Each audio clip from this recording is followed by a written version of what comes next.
Hi everyone, Larry Satchwell here on a gorgeous spring morning here in Georgia.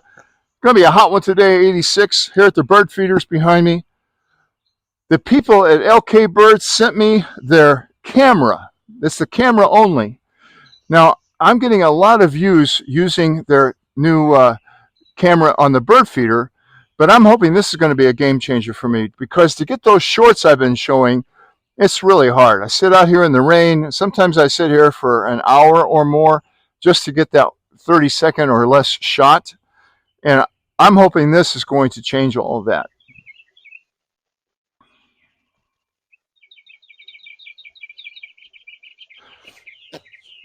Let's open this camera from LKBird. It's just the camera. It's the same one that's in their bird feeder.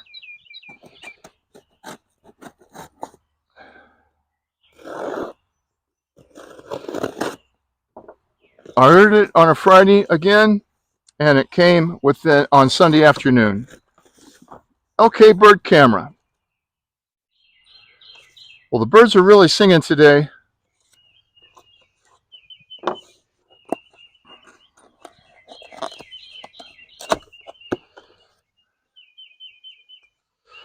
Well, it comes with a 32K micro card, SD card.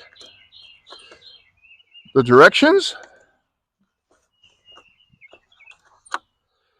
It has an antenna, mounting bracket, charging cord, mounting screws with these little plastic brackets if you need to use those, a sticker to help you with the drilling,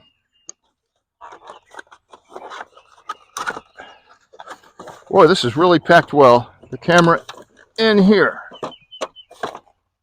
A protective screen. Boy, it's really compact.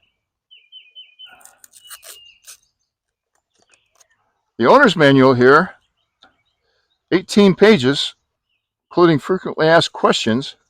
On page 6 here, it says, batteries inside the camera are not fully charged according to the transportation safety regulations. Please fully charge the camera before using it.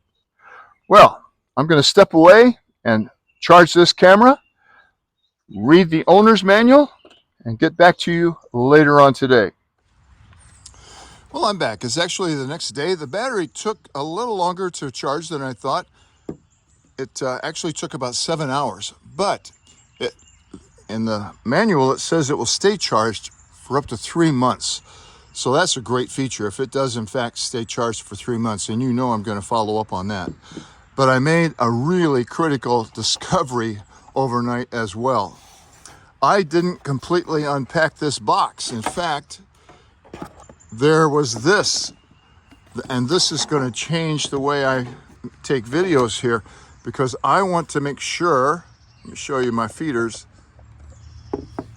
I want to be able to focus in on individual feeders, the suet feeder, the Christmas tree feeder, the rustic feeder, which is empty right now. It had full cake in there yesterday. My peanut butter jar feeders. I want to be able to focus directly in on that. And I'll be able to wrap this around trees and my tripod and focus that right in there. If you're thinking you want to mount this permanently or semi-permanently, the directions are quite easy. Just gives you the drilling pattern, and you can drill it into any surface. It even gives you the little plastic thing, so if you want to put it in stucco or brick and use it as a security camera, or maybe you only have one bird feeder and that's all you want to use, that would be fine. So I'm not going to use that, but I am really excited to get this, and it feeds right into the back there. So it's time to put on the antenna. It was at this point in the video that I ran out of sound. My microphone stopped working. I had to order a new one. It was my fault. So I'm going to show you now how to set up this camera. It's a couple of weeks later. First thing I'm going to do is put in the SD card, and there's only one way it can go in. I'm recording this on my iPad, so the sound quality, and the picture quality may not be as good as it could be. I'll switch back over to my iPhone as soon as I get the camera set back up. So I'm using my iPhone. I've got the camera mode set up. It wants me to go to Viacom, so here I go. I'm going to open it in the App Store, and I'm going to set that up. So I'm going to step away, go through all the process of setting this up, and then I'll come back. You've got to show your password and everything like that. So I'll be back in a minute. I pulled up the app. It wants me to join a 11-month plan. I'm going to skip that. It wants me to add a camera. So I'm going to do that. This is no more dangerous than adding a doorbell camera to your doorbell thing. It's all encrypted. So I'm going to allow that. It wants to know if I heard a sound. Well, I haven't turned the camera on. To turn the camera on, you hold it down for 3 seconds. 2. Now the camera's on. And yes, I heard a sound. So I'll go to the next step. It wants me to use my home network, and again, all encrypted. And there's looking for the bird. I'm going to allow it to use my app while I'm in using the app. I'm going to put my password in. Now you have to put in the password for your network. And again, all encrypted. So I'll add that off camera if you don't mind. So it's asked me to join. It's me to save the password. I've done that. It's looking for the hotspot. So now it's connecting to the network. The connection completed and my exterminator came up, so I was interrupted, but I'm back on my iPhone now, and it wants to name the camera. We'll call it Smart Camera. And where are we going to put it? Let's just call it, we'll put it by the back door. So then it wants me to do the next step, looking for the Wi-Fi signal, which is strong. So I'm done. And then it gives you the steps on how to set up the feeder. Well, this is not the feeder, so I'm going to skip all of this and finish. And there I am, recording myself as I go up here, and I can do that live. It shows you the connecting.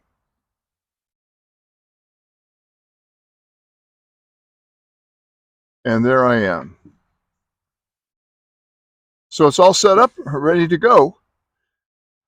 As I mentioned before, I've already gone through this process, so I've got some footage I want to show you now.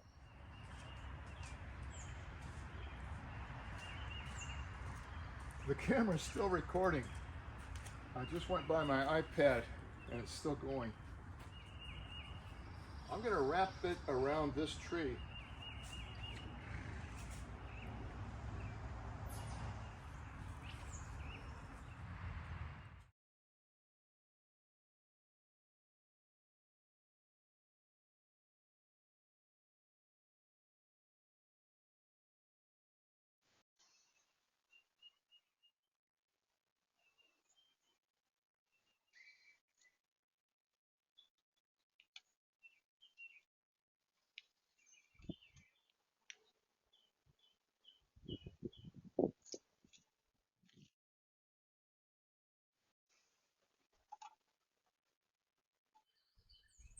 I've been playing with this camera since April 5th.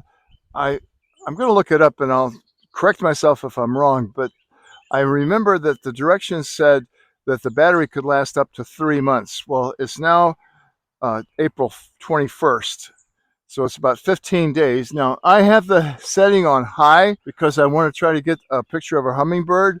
No hummingbirds have visited this in the last 2 weeks. This camera's been here for 2 weeks. The signal is pretty good. It's medium, but it hasn't lasted. The battery hasn't lasted. I got to take it in now and get it charged up, and I'm going to put it someplace else after that. But I'm still working on this video. I'm not going to release it until I know this camera is worth your money. I really do like this little thing. You can move this around anywhere, and it really holds it pretty steady. So for a few minutes, I'm going to do a little bit of a voiceover here. I tried to give you a perspective of where the camera was in relationship to the feeder, and you can see it was about 10 inches away from this beautiful bluebird. Then a finch came upon it, and then a woodpecker. Sound quality is great. Then we have cardinal. Now, I tried to enlarge the cardinal, and it kind of goes into pixels here, so you want to get it close.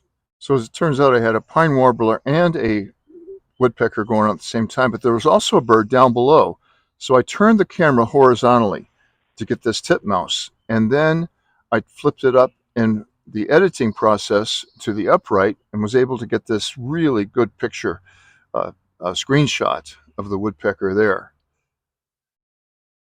And here's it pointing to the ground. Here's a raccoon looking at it, thinking, what in the heck's going on here? So it has great night vision. And you can see here the towhee early in the morning. So here's the various settings. Now you have the motion detector on medium, time interval for 1 minute, duration for 20 seconds. All these things you can change. Back door here, the camera, the battery level is at 72%, so you can keep checking on that. If you want to join the cloud service, you can. It's not very expensive, $3 a month annual, and you get a lot more bang for the buck if you do that. I've just decided not to do it. With the motion detector set on high, this was not untypical to get up to 520-second videos a day. That is going to shorten the battery life because it's on almost all the time, and even a short breeze activates it. I've just been watching the live feed from my bedroom, and I really have come to like this camera. I didn't at first. There was a learning curve for me. I wanted to use it to get crystal clear shots of birds close up on my bird feeders, so I could use it on my YouTube channel for shorts and other reasons. You've got to have the camera within 10 to 12 inches of your subject if you want it, because remember, it's the same camera that's in their bird feeder. But I've just been watching this live view here, and it's great. It sounds like a jungle out here. In fact, when I go back in the house, I'm going to wait for the birds to come back, and then I'll show you exactly what I mean by that. This would be great for a person that's bedridden or in the hospital that loves birds. You could set this up at their bird feeder, your bird feeder, give them an iPad, and let them watch the birds all day long if that's what they wish. I'm going to give this camera 2 thumbs up and 5 stars. And hopefully the steps I've gone through will help you set up your camera and be successful right from the start. Thanks for watching.